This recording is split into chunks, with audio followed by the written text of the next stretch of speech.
Hello mga kaibigan ko, kumusta na kayo? Sana nasa magandang kalagayan kayo. Nandito naman ako mangulit sa inyo mga kaibigan ko. Magdasal tayo ha. Salamat sa Sama at sa Anak at sa Espiritu Santo. Amen.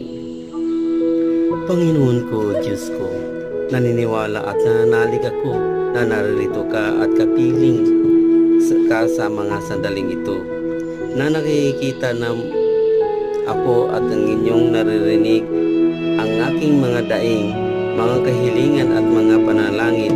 Parapatin mo sanang maging mabunga ang panahong ito ng aking panalangin at magkikipag-ugnayan sa iyo, O Hesus, habang kami nasa iyong kamalmahalang harapan. Ipinasiya naming limutin ang lahat ng gawaing mga alalahanin. Maraming salamat sa iyo, Panginoon.